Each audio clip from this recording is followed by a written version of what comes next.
Hope that everyone is doing well. Apologize for the delay. We have a lot of moving parts going on here. For one, I am using a streaming software that is new to me.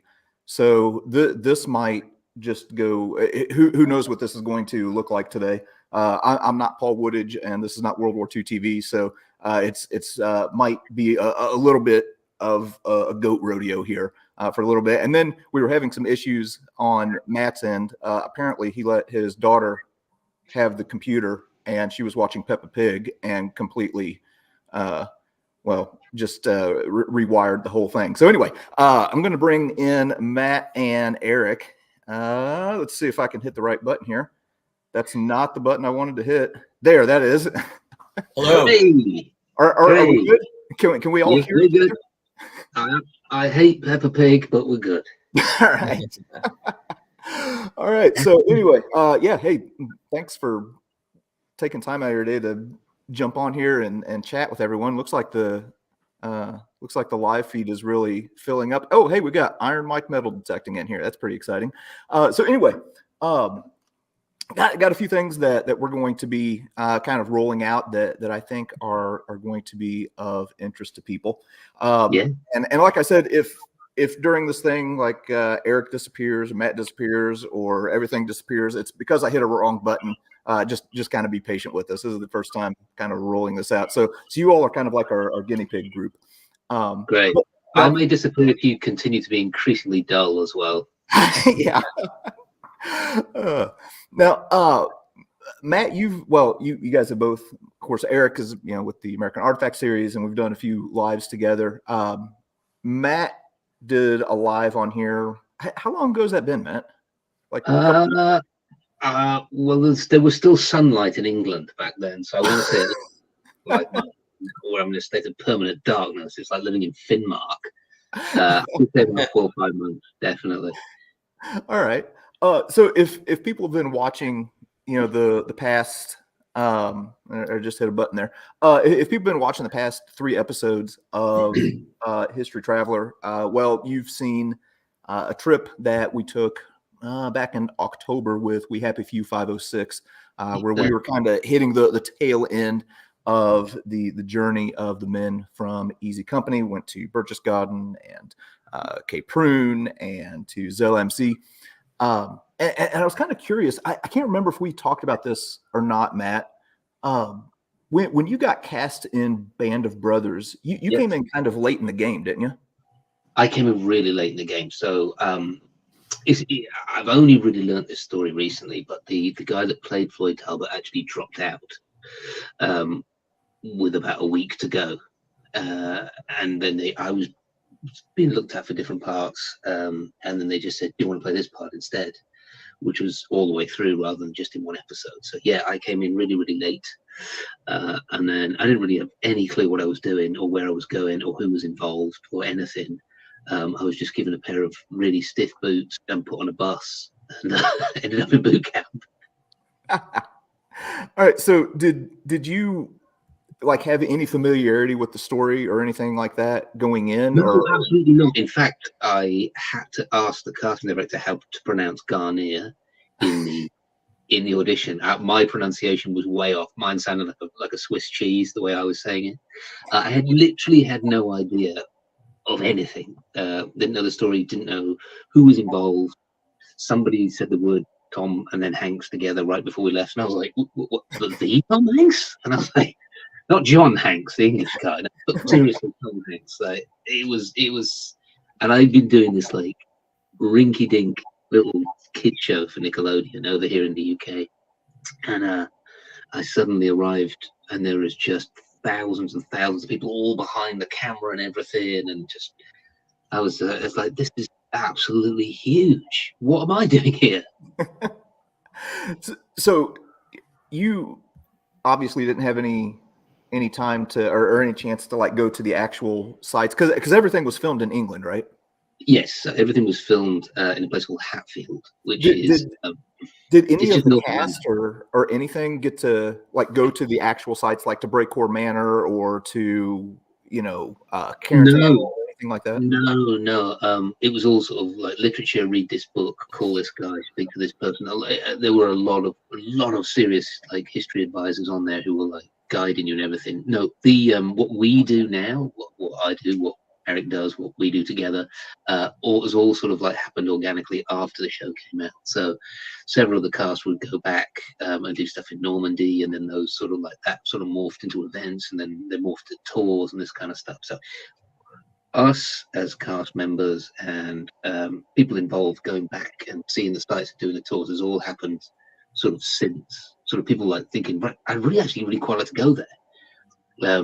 Like we were in Eindhoven doing a market garden tour right after we did the Berkeley's garden tour, and I took Mark Huberman there who played Les Hashi. And when I asked him, he was like, "Yeah, sure, I'll come." I really always wanted to go. I've never been. So, but yeah, we're sort of paying homage posthumously, really, years later. Okay, yeah, it's kind of funny. A couple years ago when I went to Normandy and did a bunch of the Band of Brothers stuff, and had a video at Breakor Manor. Yes. John Orloff actually reached out on Twitter and had some nice things to say, and he said, funny story, I've never been to Breakor Manor, which I thought was hilarious that the guy who wrote the episode had never been. So I mean, what has that kind of done for you? Has it given you like more appreciation or better understanding of the history? Like going and actually walking the ground. Yeah, it's a good question. So I keep looking at myself. I fell asleep under my baby, so I look like I'm falling out of a bird's nest. Yes, but not at first. Like the first time you do it as a sort of cast member, you're just like, "Ooh, doesn't it look just like doesn't it look just like the set?" Which is a really stupid thing to say because it's the other way around. And then it takes a couple of times, JD, to be honest with you. Then you start going back, and then when I started like leading tours and stuff, then you start seeing it through other people's eyes and the questions they ask and all that kind of stuff. Then I think it gives you a way deeper appreciation, mostly for just how young these fellas were. So I've disappeared off the set. I just need to go and plug I'm an absolute disaster, I'm telling you. Yeah, not a problem. Don't get a guy with like a 2-month-old baby on your show, Yeah, you're juggling a lot right now. So I'm juggling a lot, yeah, but mostly I'm enjoying this. Podcast. Yeah, it does give you a way deeper appreciation. Shane Taylor, who plays Doc Rowe, he always says it's he likes doing the stuff, he likes doing the tours and everything because he likes helping people give what he calls an entry point. Do you know what I mean? Mm-hmm. Like for a lot of people, the show has been the entry point into World War II history. The first time they go on a tour, the first time they go somewhere like Breakor or Cantan or somewhere, it's to just go to the Easy Company sites. Then they realize it was a really cool thing they wanted to do. And then, you can then go and do a tour with Paul Woodidge and, and he'll do all the myth busting and he'll take you some really other cool stuff. And then you just get completely addicted and come on all my tours. Now, Erik, I think it's probably fair to say that Gettysburg Museum of History has the largest collection of Easy Company artifacts in the world, right? That's correct. We have artifacts from over 40 different members of Easy Company, and we're adding to that all the time. Just the other night, I got a text from a good friend of mine who happens to have a really good piece. Actually, it's a uniform piece that goes with one of the items we already have, and I'm hoping to add that soon. So we're actively adding things all the time. And, it really started when we got the Major Dick Winters collection back in 2016. And it just kind of went from there, Not too long after that, Ronald Spear's family contacted us. Babe Heffron's family contacted us, and several other people did too. And a lot of the items were already out in the collector's market. So I went around and a lot of items had gotten separated, and I made it kind of my mission to try to reunite as many of those items as possible. Major Dick Winters sold a lot of his items while he was still alive. Some of them were in Normandy and some of them were in the United States. And so I tried to buy back and put back together as much of it as I can. So it's really been a mission of mine to try to get as much of that stuff in one place. And, a good central location is Gettysburg. Major Winters was from our area. And I think Pennsylvania claims probably more members of Easy Company than any other state. So, I didn't know. And also the fact that Gettysburg gets so much tourist traffic. A lot of people come here for the Battle of Gettysburg and other history, but I think it's a nice bonus to be able to see the Major Dick Winters collection and the rest of the Easy Company collection. And, I said in the last interview I did with you, we kind of laid out some of the plans where, JD has come on board as our educational director and board member, and we're going to be expanding. We purchased another building, and we want to showcase the Easy Company collection in a series of 10 vignettes that are based on the episodes of the miniseries. And I think that's a good way to showcase it and break it down, mainly because people are familiar with the series, and I think it's easier for them to understand. It's about education. It's about preserving their memory. And I think that's the way that makes the most sense is to break it down into the 10 episodes. And so, we hope to have that in the next couple years. There's a lot of planning involved when you open a new museum. So we're actively working on it right now. Well, interesting enough, JD, I actually have the most amount of Gettysburg Museum artifacts. Look, I'm actually the top Gettysburg Museum artifacts collector. So here we go. My room is entirely a shrine to Erik Dorr. That's probably one question that I've got. I wouldn't say more than any other, but a lot of times when we show like the artifact videos or things like that and show things in the museum, people will say, what does Gettysburg have to do with World War II, or what does Gettysburg have to do with Band of Brothers? People think that the history of Gettysburg stopped in 1863 when the Union and Confederates left, but I mean there's all kinds of World War II history that continue, that is tied to that area, and like you said, with it being really one of the top history destinations in the country, I think it's incredible having all of that stuff there, where people who are enthusiasts of the show can go and see it all right there in one place. So Erik, other than like the Dick Winters collection and the Ron Spears stuff, what are some things that are in like the Easy Company collection that people could see? Well, a lot of the items that we have right now are put away in the archives, but what we currently have on display is, we just got a Sink cup, one of the silver cups that Colonel Sink gave to his officers at the end of the war. Of course, that's the one that we have is from Colonel Chase, who was Sink's executive officer. It's not really an Easy Company item. It's more of a 506 item. And we just put that out recently. So we have some items from Les Hashey. We have, trying to think of the items that we have out versus the items that are put away. We're kind of saving a lot of the bigger items that we've obtained in the last 2 years to kind of debut when the new museum comes out. But we have Babe Heffron's jump jacket, his medals, and his nuts letter currently on display. We have Edward Burnett's uniform on display. We have William Wagner's uniform on display right now. We have Chuck Grant's dog tags. And a lot of Winters items are out. We have most of the actual hard artifacts, or besides the paper and the photographs, out right now. And some of the ones that are coming soon, and I had it on Matt's show the other day, Frank Bercante's jacket. It's a Zyke jacket from 1945. It's really a beautiful jacket. It's kind of blinged out. I like to say it's got bullion insignia on it. It's just really a beautiful uniform. And we have Mo Ali's jump uniform that's going to be coming out soon.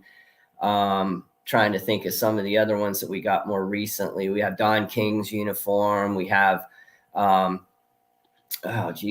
Forrest Goose 1911 in one of his war trophy pistols, and we have his medals.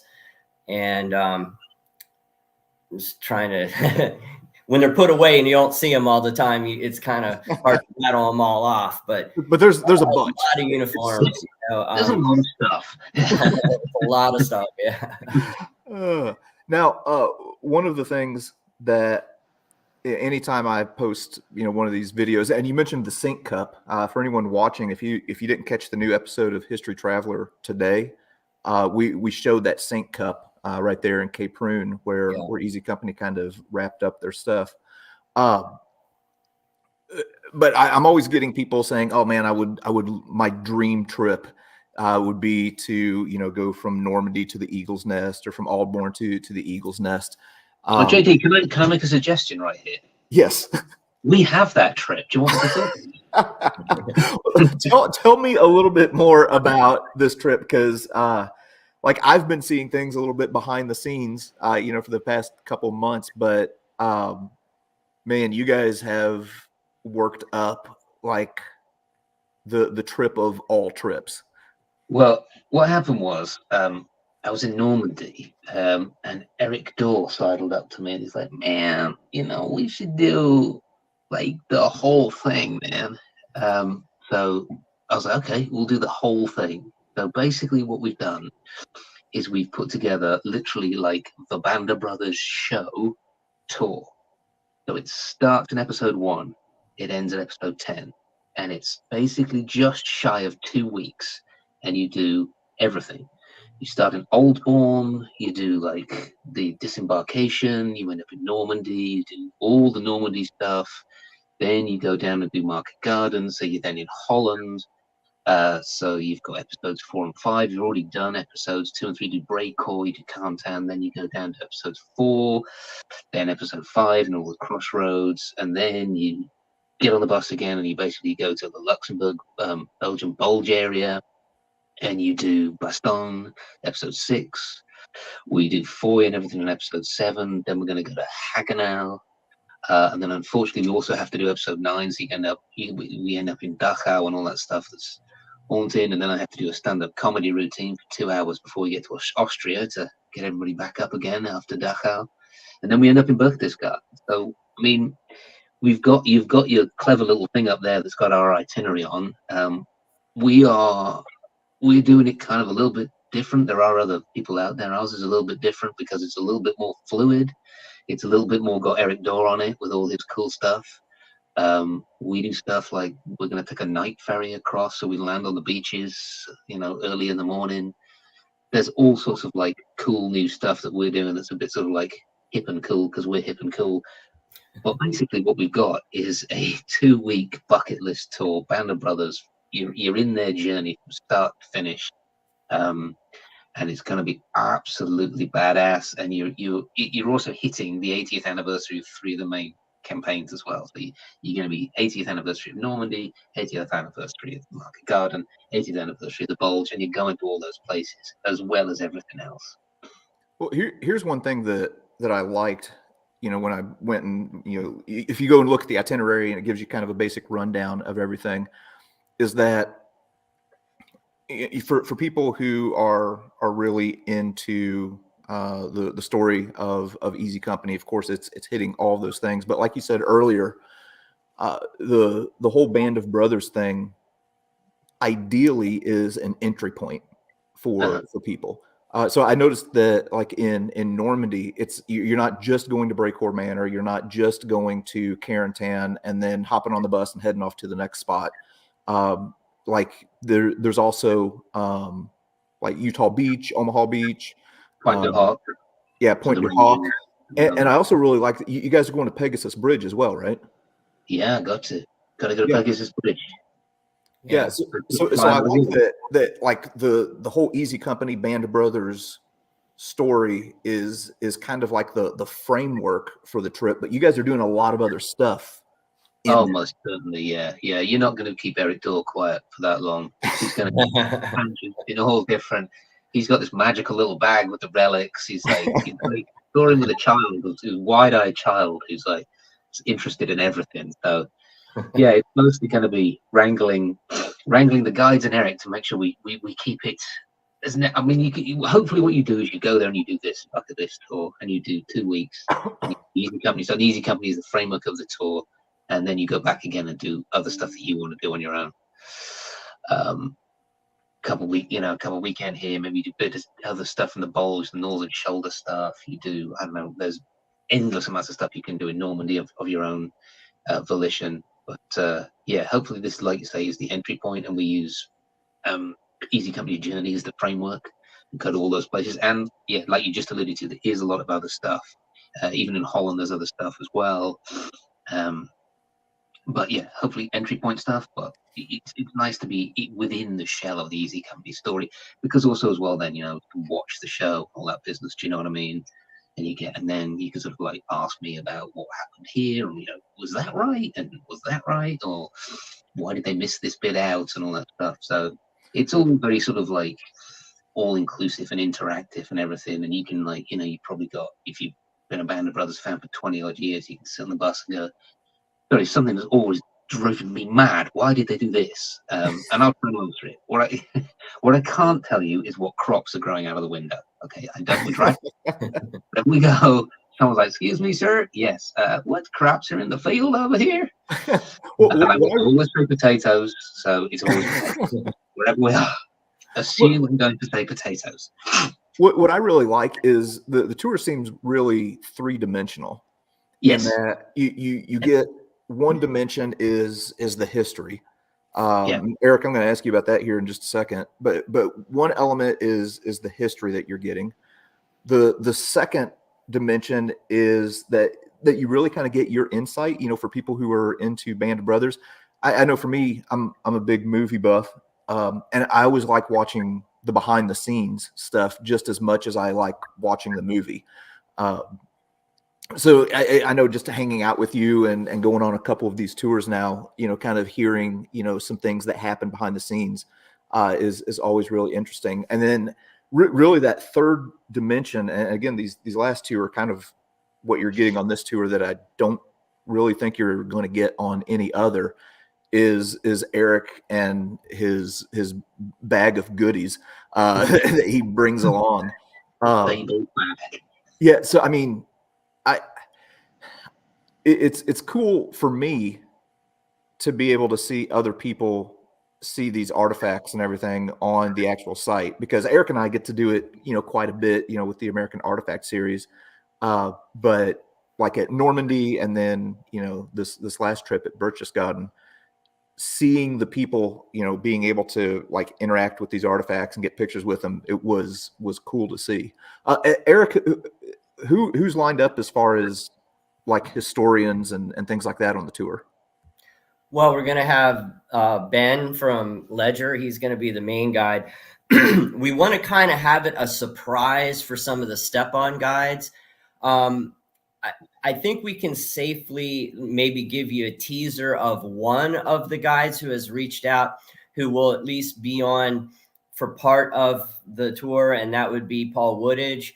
And we know all the big guides over in or in Europe, and I think some of the other ones are interested in going, and a lot of it will have to do with scheduling conflicts. I know my friend Tom Lewis in Germany, unfortunately, as of now, he wasn't able to meet us on the exact day that we were going to be there. So that may change. I'm hoping he moves his plans or something, but a lot of it depends on who can be there at what times. But from Matthew and myself touring so many times, we've kind of built a lot of relationships over there. So we'll certainly have some really big names joining us for sure. And I'm really happy about that. And, Ben will be our main historian, and, and I'll be on the entire tour as well, and Matthew. But as we go to the different stops, we will certainly have some of the localized guides jumping on as well. Awesome. And somebody you just answered a question that somebody asked. Somebody said, so does that mean that Erik will be on the tour? So yeah, Erik and Matthew will be unfortunately on. Yeah. Unfortunately. I tried to get rid of him for you, but he just kept sticking around. I'm sorry. Well, and another thing is, like, to me, this tour is kind of, the three of us have, been over there, a few times now. And to me, it's kind of like an all-star tour where you're kind of like getting the tour that you would always want to have. Matt, when we were at the Berghoff site, like, you've taken several trips over there. I was surprised that was the first time you've ever been to the Berghoff. Yeah, it's. I mean, you got to tread careful now because there are other companies out there. But when I put together a tour, one of the tours that I do with We Happy Few, and definitely Erik has come in with exactly the same mindset. Basically, a lot of times what happens is tours hit like just check boxes that people might have heard of. Do you know what I mean? Got to check here, got to check here, got to check there, got to move out. They're not always that interesting. Do you know what I mean? So my remit to the guides and to people putting tours together is always show me the coolest stuff. And Erik's like that as well. Erik's like, oh, you got to go take him to this place. You got to take him to that place. So it doesn't necessarily hit all the tick boxes of places anybody's ever heard of, but maybe they're not that cool. But yeah, that is the first time I've been to the Berghoff, which is bonkers, really, because I've been up there about 10 times. And I was like, what? There's a huge glass window. There's a picture. I've got the picture in my hand. What? Why have I not been here before? And it's because a lot of tours are done around scheduling. Do you know what I mean? We're going to get here, especially Berchtesgaden. Erik will attest to this as well. A lot of the times that is the capping end of the tour, and they basically just bust you up to the restaurant at the top. Here's a schnitzel. Here's an oversized stein of beer. Back down. We're done. Whereas what we did is we went in and we're like, no, there's a bunch of really cool stuff here that no one ever sees, or no tours ever sees. And I think that's the way we like to approach every destination. Do you know what I mean? Because with Erik and I and you and everyone, we've been to these places quite a few times, and we've been to certain sites quite a few times. And sometimes there are places that just get overlooked, only because they're not on the sort of general tick box of what people have heard of. And much as they're important and as important as everything else, sometimes other stuff it's cooler, it's more interesting when you're there, it affects you more, like you're getting way more out of it. So always when we're doing tours, we put stuff together, that's my remit. I say to the guide, where would you like to take people? Not where do you have to take people, where's the coolest stuff? Take us to the coolest stuff, take us to stuff, especially with Paul Woodage in Normandy. I was like, no, Woody, just put together the tour that you would want to do, that you would want to see.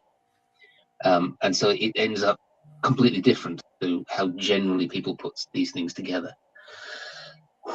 I think I walked through that without wandering on line by anybody. Yeah.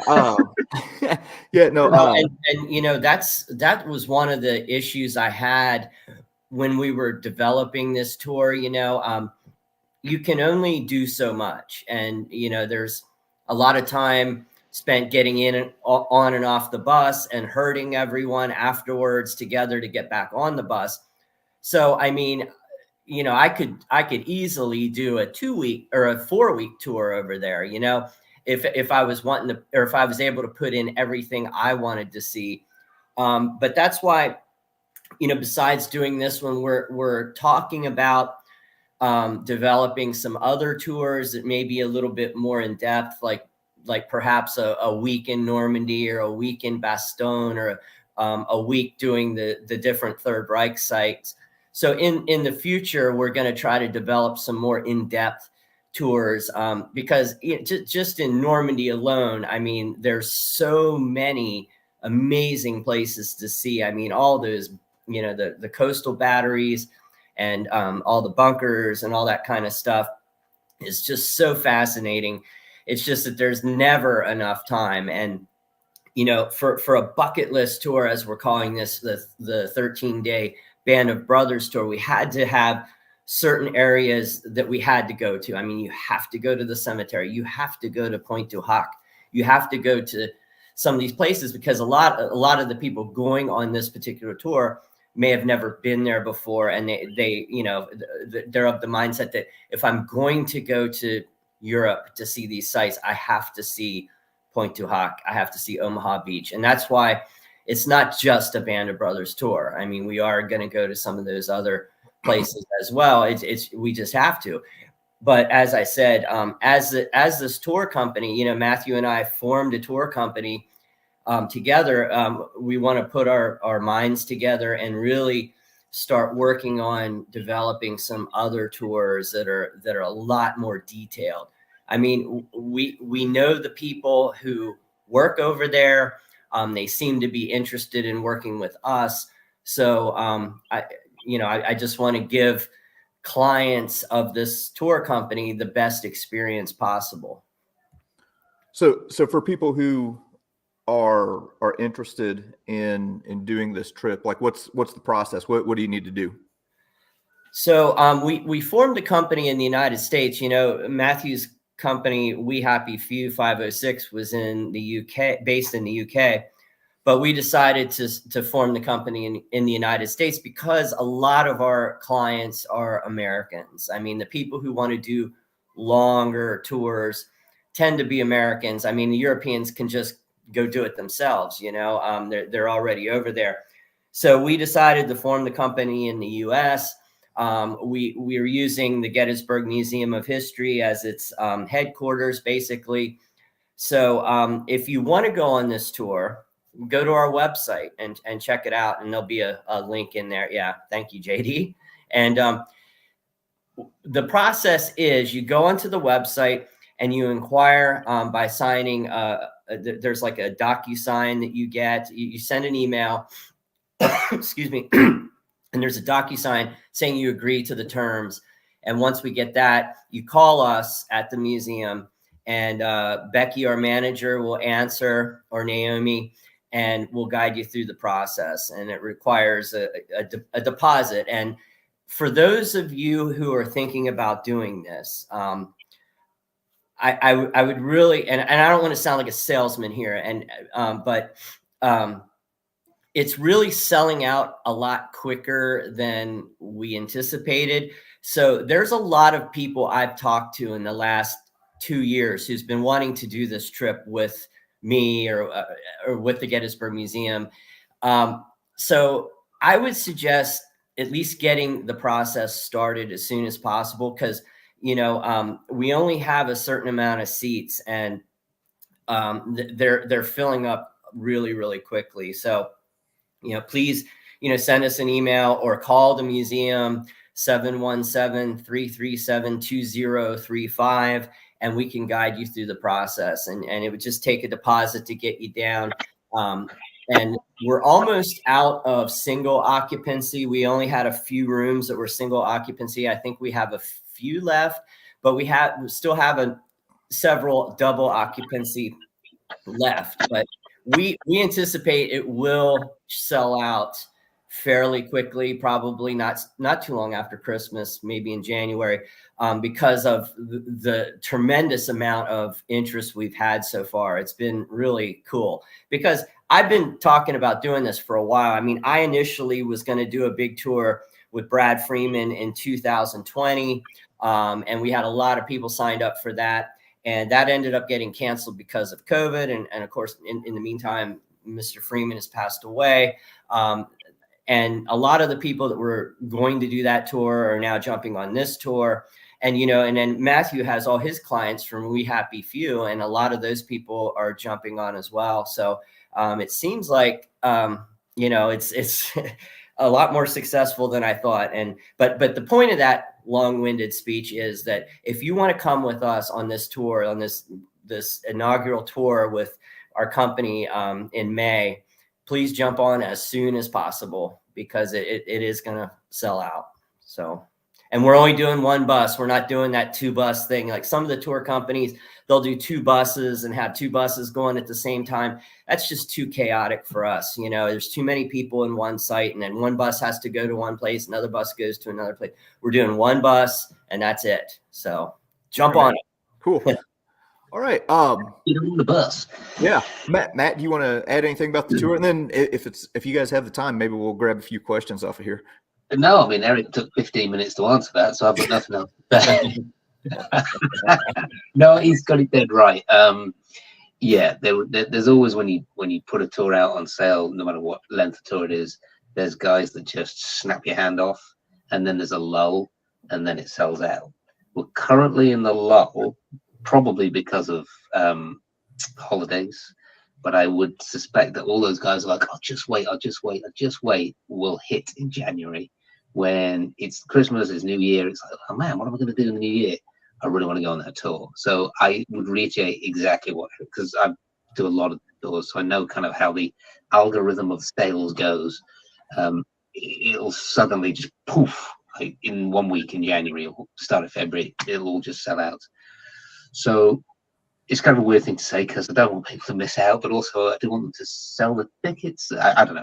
Get on it. He's right. Get on it quickly. That's my point.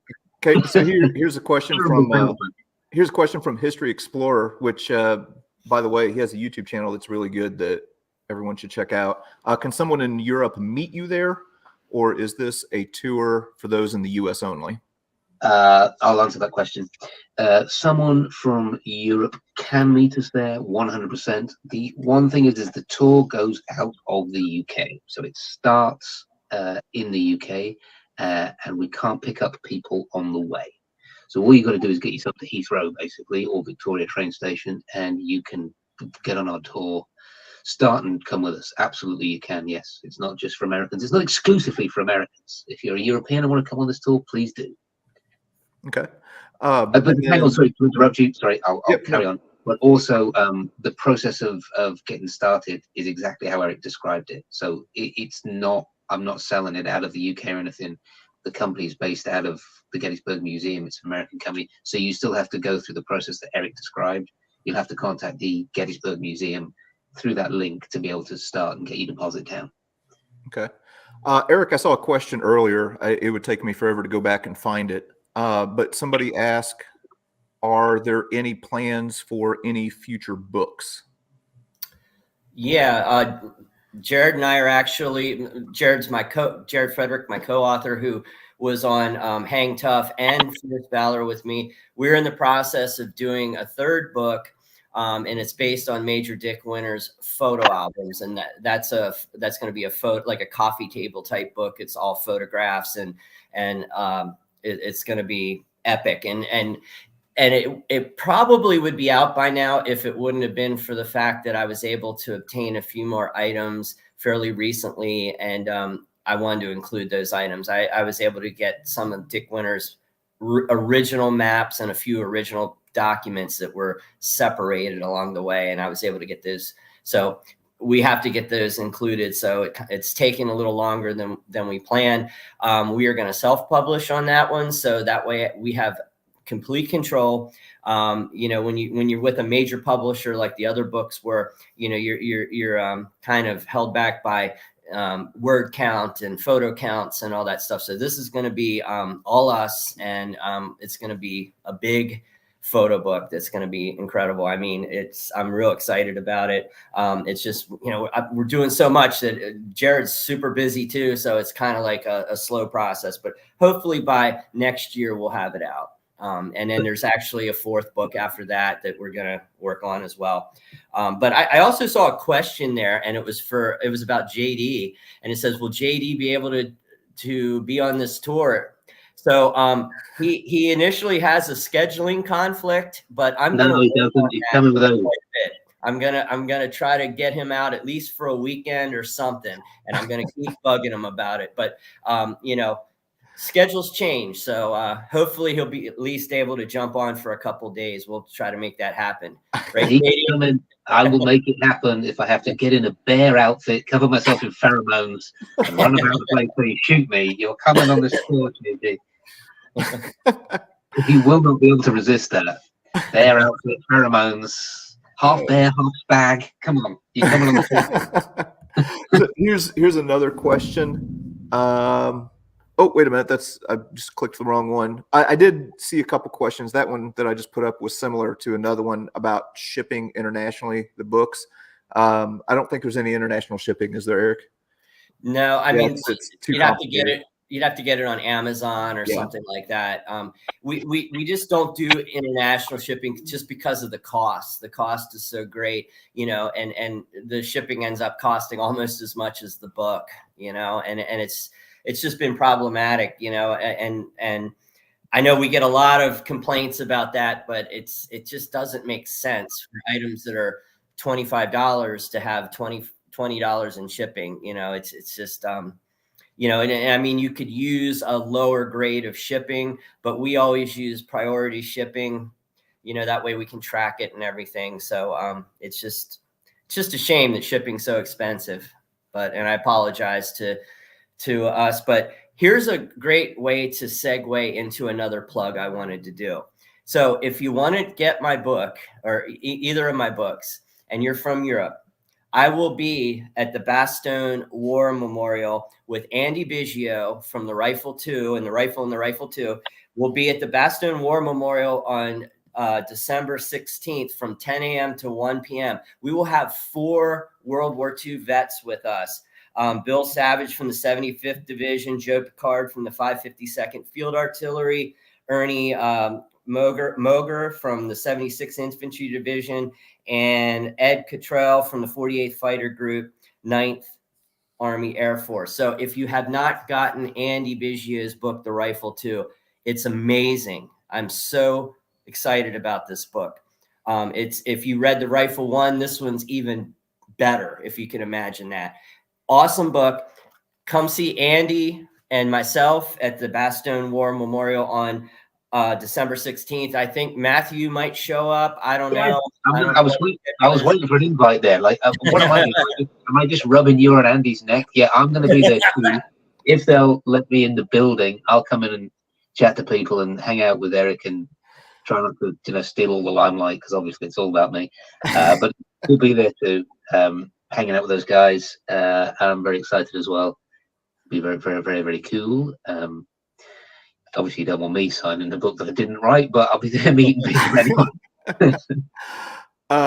Somebody asked about a digital version of the book that is available through Amazon and some of the major distributors. So there is a digital version of both of my books and the Rifle and the Rifle 2 as well. So check that out. All right.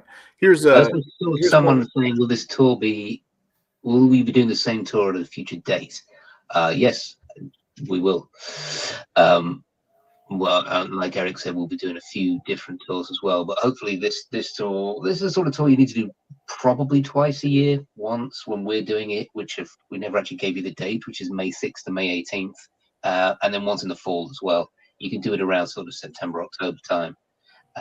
And then it gets to a point where you can't go to Berchtesgaden Garden and go top anymore. So you have to cap it around the middle of October. In fact, we were really lucky to get up there when we went there before. Yeah, it was particularly mild. I've gone there and it been snowed out before. People were miffed.